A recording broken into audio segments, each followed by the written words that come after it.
4. Dallas will have their 3-game win streak snapped,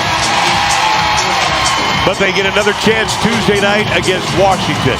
Caitlin Clark, one of the most electrifying rookies to grace the WNBA in recent memory, is set to miss her 14th regular season game of the 2025 campaign due to a lingering right groin injury that has hampered her availability and overall momentum. During what was initially projected to be a defining rookie season, this development not only continues to frustrate fans eagerly awaiting her full-time return, but also raises deeper questions regarding Indiana Fever's playoff hopes, their long-term strategy for roster development, and the toll that the WNBA rigorous calendar can take on even its most promising young stars. Clark, who was drafted first overall out of Iowa and entered the league with immense fanfare, has appeared in just 13 games so far. Her limited action has been marked by flashes of brilliance, highlight reel passes, logo threes, and a court vision that belies her years, but those moments have been equally shadowed by ongoing injury concerns. Beginning with a left quad issue earlier in the season and now compounded by this more serious right groin strain. For fans and analysts alike, her prolonged absence represents more than a medical setback. It has shifted the Fever's team chemistry, altered defensive matchups across the league, and recalibrated expectations for the league's overall rookie class. The Indiana Fever, meanwhile, are left navigating a landscape that has grown increasingly turbulent. Without their franchise centerpiece, the offensive rhythm has visibly changed, while Aliyah Boston and Kelsey Mitchell continue to shoulder the load. Clark's unique ability to stretch the floor, collapse defenses, and facilitate from both half-court sets and fast breaks is sorely missed. It's not simply that Clark puts points on the board, though her near 20-point scoring average in her brief appearances speaks to that. It's the way she opens up opportunities for others. Defenses cannot sag into the paint or double the post when she's on the perimeter. Her absence has allowed opposing teams to key in on Boston and limit Mitchell's freedom of movement. The statistical drop in offensive efficiency since Clark's injury speaks volumes.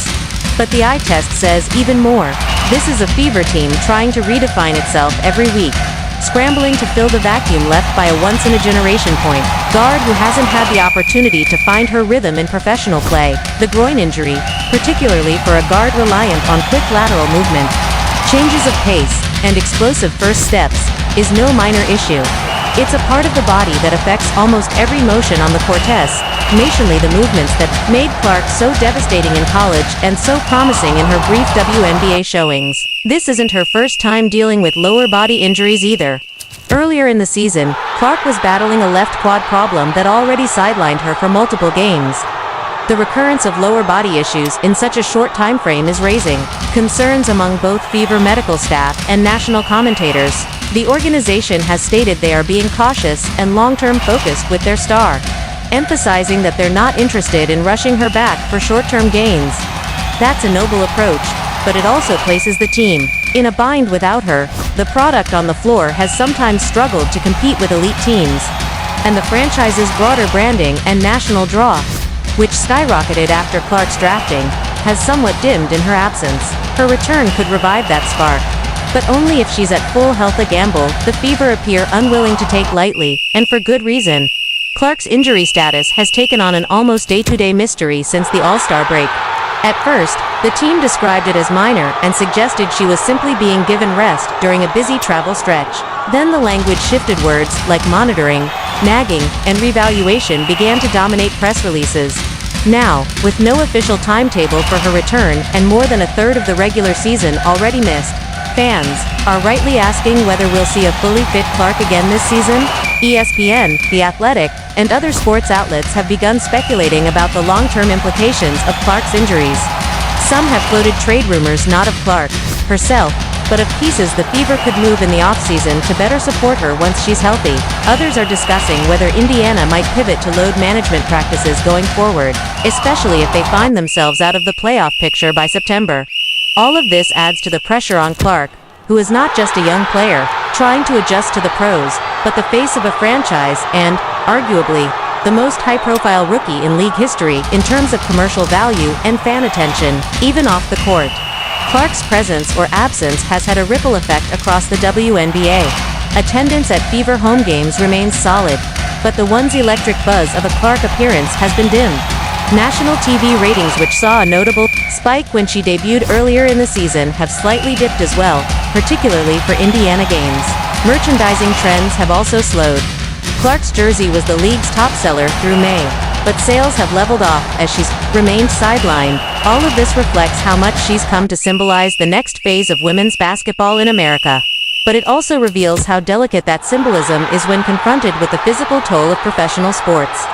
Injuries are part of the game, but when the league's most visible player is out for an extended stretch, the consequences reach far beyond a single team's win-loss column.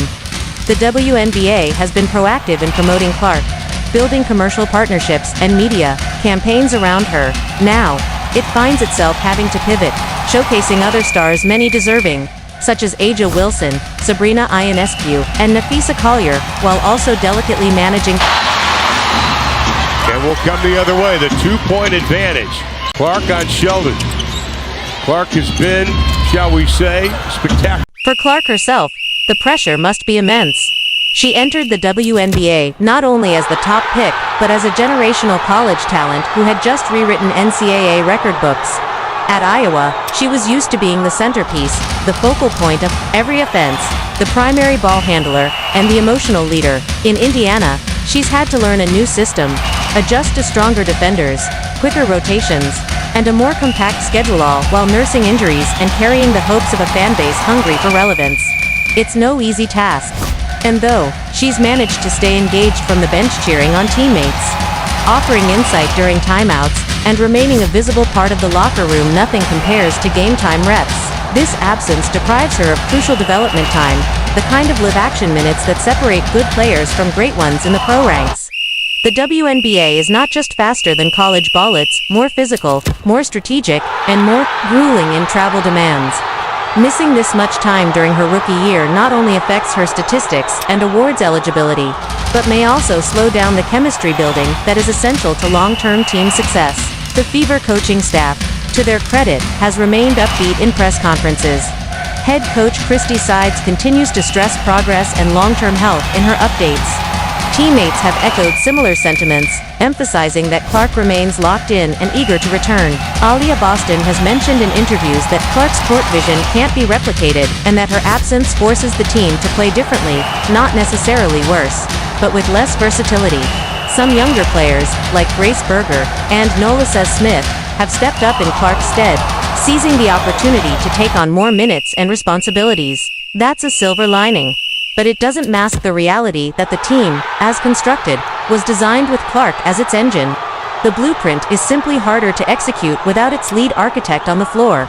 There's also the intangible factor, the energy and morale boost that Clark provides. Her mere presence often lifts the intensity level of the Fever, and when she's not suited up, there's a noticeable dip in emotional tempo. Looking forward, the Fever's medical staff will likely continue with a cautious approach. Groin injuries are notoriously tricky. Returning too soon risks re-injury, and surgery, though not currently on the table, is always a concern if healing doesn't progress naturally. The hope is that Clark can return for at least a final stretch of regular season games, both to help Indiana make a late playoff push and to give fans and herself a chance to see some continuity heading into the 2026 season. But if there's any sign of recurring discomfort or risk, the team might choose to shut her down for the season entirely. That scenario, while frustrating, could offer long-term benefits, allowing Clark a full off-season to rehabilitate, recondition, and return next year at 100% strength. In many ways, this mirrors the early careers of other superstars in sports. LeBron James, Candace Parker, and even Sabrina Ionescu faced early injuries that temporarily slowed their momentum before rebounding to elite form. Clark's ceiling remains astronomical. But now, both she and the Fever are learning the hard way that greatness in professional sports is not just about talent and highlight plays, it's about endurance, recovery, and resilience. In the meantime, WNBA fans will continue to watch, wait, and hope. The league is deeper than ever, filled with talent at every position, and rising stars in nearly every market. Yet the Clark effect remains undeniable. When she plays, she doesn't just impact the scoreboard, she changes the narrative. She sells tickets, fills arenas, boosts broadcasts, and brings new fans into the fold. Her continued absence, therefore, is felt on multiple levels: emotionally, competitively, commercially. As the Fever prepare for the final weeks of the regular season, the overarching question remains not just whether Clark will return, but whether she be able to reclaim the momentum and magic that made her one of the most hyped rookies in league history. The answer to that question could define not only the Fever's near-term future, but shape the broader evolution of the WNBA in its most transformative era yet. Ask ChatGPT. What we're seeing here. Nice block, Lexi Hall. In a game. Wings by 2, trying to extend their win streak to 4, as is Indiana. Caitlin Clark's 2025 WNBA season has taken an unfortunate and frustrating turn, as the Indiana Fever superstar is now officially set to miss her 14th regular season game of the year, and her 15th overall since the season tipped off. The former Iowa sensation, widely regarded as one of the most transformative rookies the WNBA has ever seen, has been ruled out for Wednesday night's anticipated matchup against the Phoenix Mercury. According to a report by Chloe Peterson of the Indy Star, the injury keeping Clark sidelined remains a right groin strain that has nagged her since earlier in the summer. Although that diagnosis remains unchanged, the situation is far from resolved. On Thursday, the Indiana Fever organization released a statement clarifying that recent medical evaluations conducted on Clark revealed no new injuries or structural damage. While that update provided some relief, it also came with an equally sobering reality: there is currently no timeline for her return to action. The Fever emphasized that the team's primary concern at this point is Caitlin's long-term health and overall well-being, and they have no intention of rushing her back into competition before she is fully recovered. This latest setback marks the 5th consecutive game that Clark has missed due to injury. It comes at a time when she should be building upon her Rookie of the Year campaign from 2024, a year in which she burst onto the WNBA scene with record-breaking performances, magnetic energy, and an audience-drawing appeal that sparked league attention. Not only has her injury impacted her on-court availability, but it has also affected her ability to participate in key league events. During this 5-game absence, Clark was forced to withdraw from the highly anticipated WNBA All-Star Game as well as the league's prestigious three-point contest. What makes that all the more disappointing is the fact that the Indiana Fever were this year's host team for All-Star Weekend. Instead of suiting up and taking center stage during the festivities, Clark contributed in a different role, helping coach the very all-star squad she was initially named to captain. While her presence was still appreciated and highlighted during the weekend's events, it was clear that fans were hoping for more than just a courtside smile from one of the game's brightest stars. Her withdrawal was symbolic of a larger, ongoing issue. The season that was supposed to cement her status as a generational force has been repeatedly derailed by injuries. Throughout her entire college career, Caitlin Clark had built a reputation for durability as much as brilliance. At Iowa, she was a near-constant presence on the court, racking up minutes, points, assists, and accolades at a historic rate. Her ability to remain healthy over the course of intense Big Ten seasons and NCAA tournament runs made her a reliable, steady force, a trait that scouts and executives praised when evaluating her pro potential. However, her transition to the WNBA has introduced a new level of physical and mental challenge. And for the first time in her career, injuries are becoming a recurring part of her narrative. It started with a left quad issue that flared up during the preseason and forced her to miss Indiana's exhibition opener. Though that injury seemed minor at the time, and she appeared to bounce back quickly, notably dropping a triple-double on October 20th in the regular season opener, it now appears to have been the first warning sign in a string of muscular issues that would soon follow. By the end of May, Clark was again sidelined, this time more significantly, as a left quad strain forced her to miss 5 games between May 28th and June 10th. After returning from that absence, Clark played just a handful of games before another injury, this time to her left groin, put her back on the shelf. That particular issue cost her 4 more games as well as the WNBA Commissioner's Cup Final, which occurred between June 26th and July 5th. As if 3 soft tissue injuries weren't already enough to cause concern. The most recent and current setback, a right groin strain, makes it her 4th lower body muscle injury in a single season. For a player whose game relies so heavily on mobility, change of pace, rapid directional shifts, and off-the-dribble creation, injuries in the groin and quad areas are particularly detrimental. These injuries don't just affect physical capability, disrupt rhythm, timing, shooting mechanics, and confidence. And for Clark, who is known for her elite three-point range, court vision, and ability to control tempo, The toll has been evident even in the numbers, though still averaging a strong 16.5 points, 8.8 assists, and 5.0 rebounds per game. Her shooting efficiency has notably dipped this season. She is currently converting just 36.7% of her field goal attempts and an uncharacteristically low 27.9% from beyond the arc, figures far below her norm both collegiately and